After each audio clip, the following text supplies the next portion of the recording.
யார் சொன்னா? யார்? ஏன் கத்துற? சரி சரி சரி. ஹலோ ஜாலி டாக்கிஸ் மக்களே, இன்னைக்கு பிக் பாஸ் பார்த்துட்டு இருக்கும்போது லாஸ்ட்ல நானே தூங்கிட்டேன்.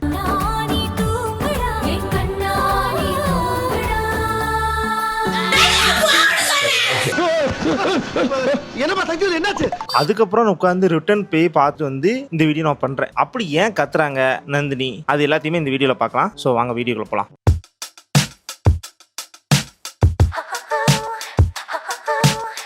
ஃபர்ஸ்ட் ஒருத்தன காலையில் 5 மணி இருக்கும். அப்போ பார்த்தா கமருதீன் வந்து இழுத்து போத்திட்டு தூங்கிட்டு இருக்காரு. ஆனால் நான் எப்படி பார்த்தா அவர் வந்து தண்ணியோட இன்சார்ஜ். ஸோ எப்போனாலும் தண்ணி விடுவோம், அந்த லைட் எரியும் போது அதுக்குள்ள 10 செகண்ட்ஸில் அந்த டேங்கை கொண்டு வைக்கணும், அப்படின்னா உங்களுக்கு தண்ணி அப்படின்னு சொல்லியிருந்தாரு பிக் பாஸ். ஸோ இவர் வந்து அங்கே தானே இருக்கணும், அதாவது லைட்டு வருதா இல்லையான்னு கார்டன் பக்கத்தில் தான் தூங்கணும். ஆனால் இவர் உள்ள ஏசி போட்டு இவ்வளோ பெரிய வீடை கட்டி, அது மட்டும் இல்லாமல் பொசுன்னு பெட்ஷீட்லாம் கொடுத்துருக்காங்க. ஸோ அங்கே உள்ள படுத்தா எப்படி தூக்கம் வரும். ஸோ இவர் அதே மாதிரி உள்ள போய் படுத்து நல்லா கொரட்டை விட்டு தூங்கிட்டு இருக்காரு. இங்கே பிக் பாஸ் வந்து தண்ணி திறந்து விட்டாரு. ஆனா தண்ணி திறந்து விட்டோன்னே முழிச்சிருந்த விக்ரம் வந்து பார்த்துட்டு இவருக்கு என்ன பண்ணன்னு தெரியல, அங்கிட்டு இன்னும் போயிட்டு கமருதீன் தண்ணி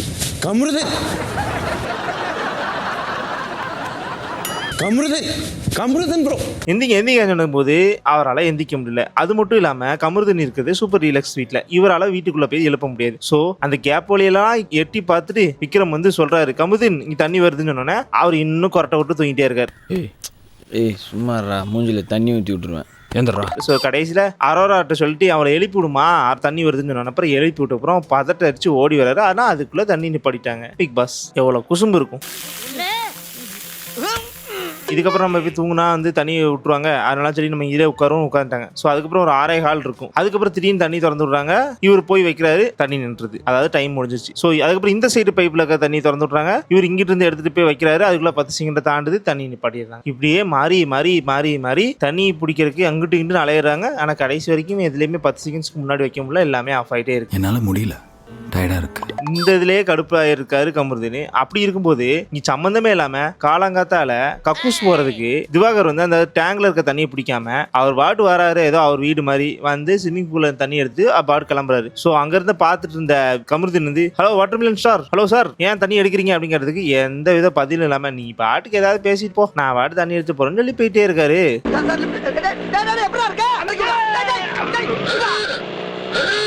இது மட்டும் இல்லாம கொஞ்ச நேரம் கழிச்சு திருப்பி வந்து வாயில பிரஷ் வச்சுட்டு பல் தேய்ச்சிட்டே வந்து தண்ணி பிடிச்சிட்டு போறாரு அந்த டேங்க்ல இருந்து, பெர்மிஷன் கூட கேட்காம. இதை பார்த்த கமருதீன் வந்து என்ன பாட்டு தண்ணி பிடிச்சிட்டு போறீங்க, என்ன கேட்க வேண்டாமா, நான் இன்சார்ஜ் ஒருத்தர் இருக்கலாம் அப்படின்னு சொன்னதுக்கு அப்புறம் நீ பாட்டு பேசிட்டு போ, உன்ட்டெல்லாம் பேச முடியாது, என்ன பாடி ஷேம்லாம் பண்ணேன், நான் உன்ட்ட பேசணுமா அப்படிலாம் சொல்லிட்டு போட்டாரு. மாமா கோவம் வந்துருச்சு, இனி அவர் மேல ஒரு அடி பட்டாலும் எரிமலை வெடிக்குண்டா. ஐயோ நம்ம என்ன பாடி ஷேம் எல்லாம் பண்றான்னு சொல்லிட்டு போய் மன்னிப்பு கேட்கலான்னு போறான். உள்ள பார்த்தா எல்லாரும் இருக்காங்க. ஐயோ என்ன எல்லாரும் இருக்காங்க, சரி ஓகே நான் பேசினது தப்பு எல்லாம் கிடையாது, நீங்க இந்த ஸ்போர்ட்டிவா எடுத்துக்கிட்டீங்க அப்படின்னு நினைச்சுதான் பேசினேன், ஆனா நீங்க எப்படி வந்து அஃபண்ட் ஆயிட்டீங்களே, ஐ எம் சாரி அப்படின்னு சொல்லியிருப்பாரு. ஆனா திவாகர் இதை கண்டுக்கிடவே இல்லை. யாருமே வெளியே போச்சு இப்படியே சொல்லிட்டு இருந்தவரை கவனிக்கவே இல்லை கமருதீன். ரொம்ப கோவமா இருக்கே நீ, ஒரு கிளாஸ் டீ வேணா எடுத்து வந்து குடுக்கட்டுமா? ஆமா, இந்த கமருதீனுக்கும் திவாகருக்கும் என்ன பிரச்சனை? பிக் பாஸ் ஸ்டார்ட் ஆனதுல இருந்து உள்ள வந்ததுல இருந்து இவங்க ரெண்டுக்கும் பிரச்சனை போயிட்டே இருக்கு. ஏன் என்னவா இருக்கும்? ஏன்டா அப்படி சாவடிக்கிறீங்க? அதுக்கப்புறம் மார்னிங் ஆக்டிவிட்டி சொல்லி ஒன்னு கொடுத்தாங்க. அது என்னன்னா வாட்டர்மெலன் அகாடமியா. அதாவது இந்த வாட்டர்மெலன் ஸ்டார் இருக்காரு திவாகர், அவர் வந்து நடிப்பு சொல்லி கொடுத்து இவரோட நடிப்பு அரக்கன் பட்டத்தை அவங்களுக்கு கொடுக்கணுமா, அதாவது யார் நல்லா பண்ணாங்களோ அவங்களுக்கு. சோ இப்படி ஒரு ஆளுக்கா சொல்லி கொடுத்துட்டு இருந்தாங்க. அதுல அவ்வளவு இன்ட்ரெஸ்டிங்கா இல்ல. ஆனா அதை ஜெயிச்சது வந்து விக்ரம் நல்லா பண்ணியிருந்தாரு. நீ எங்களுக்கு கற்றுக் கொடுக்க நினைப்பது அறிவினம், துடிக்குது என் தசை. காம்படிஷன் நம்மளை அடிச்சுக்க ஆள் நினைச்சேன், இவன் டஃப் கொடுப்பான் போலதே. ஸோ இதுல முக்கியமான ஒரு விஷயத்த மட்டும் பார்ப்போம். பார்வதி வந்து திமிர் படத்துல இருந்து எலே இசுக்கு அந்த டயலாக் இருக்கிற அந்த ஆக்டர் பண்ணி காட்டியிருப்பாங்க. ஸோ அதுல எப்படி பண்ணியிருக்காங்க நீங்களே பாருங்க.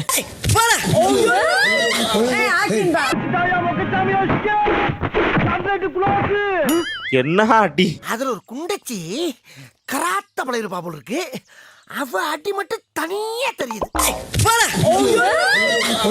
இவ்வளவு பெரிய மூட்டை வச்சுக்கிட்டு ஒரு ஏத்துனா பாருங்க,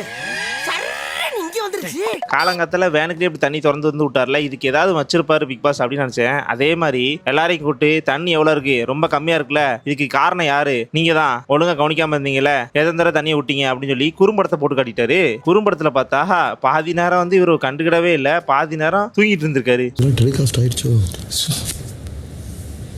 வாயமுறா குரங்கு ஐயா மன்னிச்சுக்கங்க ஐயா. இப்போ கூட தண்ணி இல்லைன்னு வருத்தம் இல்லை, இது டெலிகாஸ்ட் ஆச்சா இல்லையாங்கிறது தான் வருத்தம்.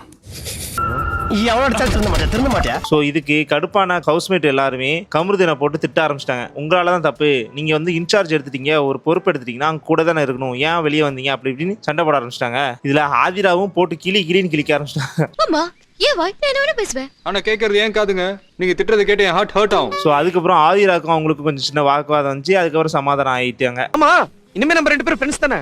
ஆமா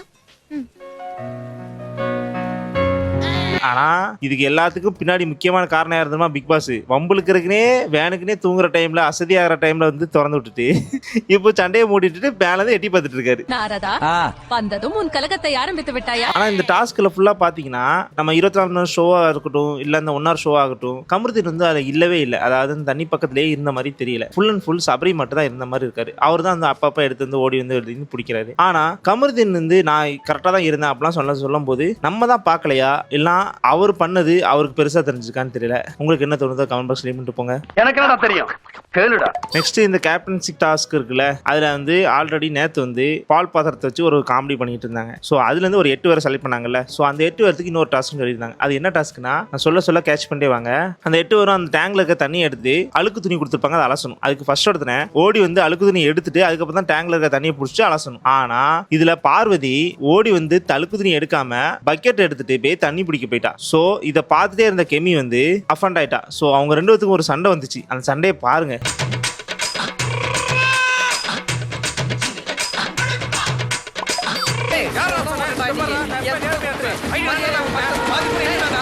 ஸோ பாத்தீங்களா இப்படி உருள ஆரம்பிச்சிட்டாங்க. ஆனா இதுக்கு பார்வதியால முடியல. ஏன்னா கெமி வந்து ஆல்ரெடி பேஸ்கெட் பால் பிளேயர், அது மட்டும் இல்லாம பிசிக்கல் டாஸ்க்ல வந்து ரொம்ப ஃபிட்டாவே இருக்கா. ஸோ பார்வால ஜெயிக்க முடியல. இது அப்படியே பார்த்துட்டே முறைச்சிக்கிட்டே இருக்கா. இவள என்ன பண்ணலன்னு தெரியலையே அப்படின்னு சொல்லி புலம்பிக்கிட்டே இருக்கா. ஒரு ஆளுக்கிட்டே இந்த மாதிரி கெமி பண்ணதான் தப்பு அப்படிலாம் சொல்லிட்டு இருக்காங்க. ஆனா யாருமே கண்டுக்கல. ஆனா பார்வதி சொல்லிக்கிட்டே இருக்கா. யூஸ் பண்ற ஒவ்வொரு செல்போன்லயும் பறவைகளோட ரத்தம் படிஞ்சிருக்கு.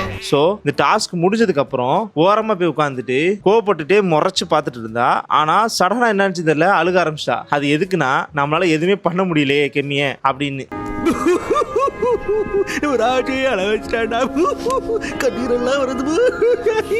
ஐயோ இதுல வந்து நான் அந்த டாஸ்க்ல யார் வின் பண்ணான்னு சொல்லவே இல்லையே. இந்த டாஸ்க்ல வந்து என்ன கான்செப்ட்னா துணி அலசிட்டு போய் காய போடணும். ஆனா அங்க 5 ஆங்கர் தான் இருக்கும். அந்த 8 பேர்ல அந்த 5 பேர் மட்டும் தான் செலக்ட் பண்ணுவாங்க. அந்த 5 பேர்லயும் யாரு நல்லா துவைச்சிருக்கான்னு சொல்லி 3 பேர்த்த செலக்ட் பண்ணுமா. ஆனா அந்த 3 பேர்த்த செலக்ட் பண்றதுக்கு சூப்பர் டீலக்ஸ் இருக்கிற ஆட்கள் மட்டும் தான் செலக்ட் பண்ணணும்னு சொல்லிட்டாங்க. அதன்படி செலக்ட் ஆனது ஃபர்ஸ்ட் ஒருத்தன துஷார், 2வது பிரவீன் ராஜ், 3வது ஆதிரா. ஸோ இவங்க 3 பேர் தான் இனிமே அடுத்த ஒரு போட்டியில ஜெயிச்சு கேப்டன்ஷிப்பா அடைவாங்க. உனக்கு எப்பறம் தெரியும்?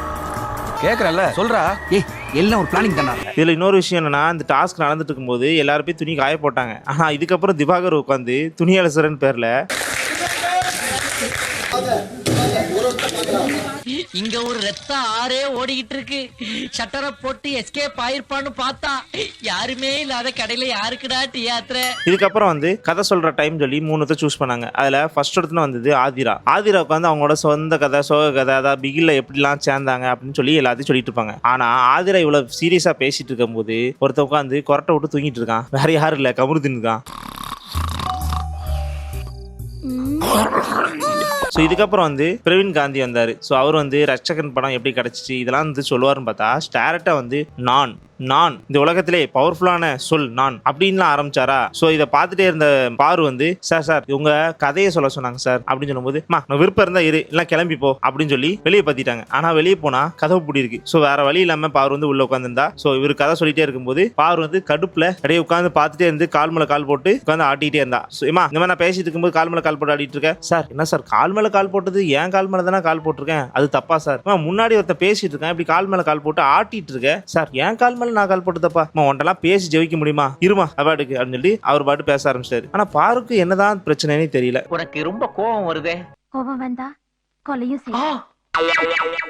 ஸோ இதுக்கப்புறம் வந்து பிரவீன் காந்தி வந்து பேசிட்டே இருக்காரு. ஸோ இப்பவும் கமருதீன் வந்து நல்லா துரட்ட விட்டு தூங்குறாரு. இதுக்கப்புறம் வந்து கலையரசன் பேசினாரு. ஸோ அவரோட சொந்த கதை இதெல்லாம் நம்ம பேசினாரு. இது அவரோட பக்கம் மட்டும் பேசின மாதிரி இருந்துச்சு. எனக்கு அவ்வளோ இன்ட்ரெஸ்ட் கிடையாது. ஸோ நம்ம நெக்ஸ்ட் மேட்டருக்கு போயிடும். உன் கூட பெரிய ரோதனையா போச்சுடா. இதுதான் முக்கியமான சம்பவம். இவங்க எல்லாரும் உட்காந்து ஒருக்களையா இமிடேட் பண்ணி கலாச்சி பேசிட்டு இருந்தாங்க. அதாவது இந்த பிக் பாஸ் வீட்டுக்குள்ள ஒருத்தங்களோட மேனரிசத்தை நடிச்சு காட்டி கலாச்சி பேசிட்டு இருந்தாங்க. ஸோ அப்போ வந்து நந்தினியோட சிரிப்பை பத்தி பேசிட்டு இருந்தான் எஃப்ஜே. ஸோ அதை இமிடேட் பண்ணி சிரிச்சே காட்டிட்டு இருந்தான். ஸோ இதை பார்த்துட்டு இருந்த ரம்யா வந்து நந்தினி இங்க வா உன்னை பத்தி தான் இமிடேட் பண்ணி காட்டுறாங்க பாரு அப்படின்னு சொல்லி அவனை வந்து கூட்டு காட்டினாங்க. ஸோ அப்போ வந்து எதையுமே கண்டுக்கிடாத நந்தினி வந்து உள்ள போயிட்டு உட்காந்து தனியா உட்காந்து அழ ஆரம்பிச்சிட்டா. இதுக்கப்புறம் எல்லாரும் கூப்பிட்டு கன்வின்ஸ் பண்ணாங்களா. ஸோ இதுக்கப்புறம் நான் தனியா போய் அழுதுக்கிறேன் அப்படின்னு சொல்லி பாத்ரூம்குள்ள போய் அழுக ஆரம்பிச்சா. ஸோ அதை கன்வின்ஸ் பண்ண போன சபரி வந்து கன்வின்ஸ் பண்ணிட்டு இருக்கும்போது கத்துனா பாரா நந்தினி.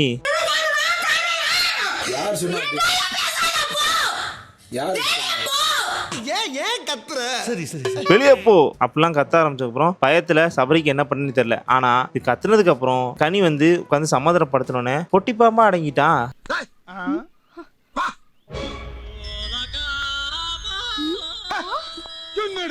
எவ்வளவு பெரிய ஆளா இருந்தாலும் கனிக்கிட்ட வந்து அமைதியா தான் போய் ஆகணும் போலக்கு. கனிக்கிட்ட ஏதோ சூப்பர் பவர் போலக்கு. ஆனா இப்படி நந்தினி ரொம்ப கத்தும் போது அவரோட ஃபேஸ் ரியாக்ஷன் அவரோட ஆக்டிவிட்டி எல்லாம் பார்க்கும்போது அவருக்கு ஏதோ வேற பிரச்சனை இருந்த மாதிரி தெரியுது. ஸோ ஏதாவது பிரச்சனையை மாட்டிடக்கூடாது பிக் பாஸ். முடிஞ்ச அளவுக்கு அவங்களுக்கு ஏதாவது பிரச்சனை இருந்தா அதை கியூர் பண்ண ட்ரை பண்ணுங்க. அப்படி இல்லைன்னா அவங்கள முடிஞ்ச அளவுக்கு சீக்கிரமா எலிமினேட் பண்ணி வெளியே அனுப்பிடுங்க. அது உங்களுக்கும் நல்லது, நந்தினிக்கும் நல்லது. என்னடா ரொம்ப பயமுறுத்துறீங்க. எல்லாம் ஒரு டைம் பாஸ் தான். சரி, இந்த எபிசோட பத்தி என்ன நினைக்கிறீங்க? இந்த எபிசோட்ல அவ்வளோ இன்ட்ரெஸ்டிங்காவே நிறைய மேட்டர் மாட்டல, சின்ன சின்ன இன்ட்ரெஸ்டிங்கான மேட்டர் தான் மாட்டிச்சு. அதை பத்தி உங்களுக்கு வீடியோவா போட்டிருக்கேன். இந்த வீடியோ பெருசாவே இருந்திருக்காது. முடிஞ்ச அளவுக்கு ஷார்ட் அண்ட் ஸ்வீட்டா சொல்லியிருப்பேன். ஸோ நம்ம நெக்ஸ்ட் வீடியோ வந்து சந்திப்போம். அதாவது டே 5 வந்து சந்திப்போம். பை.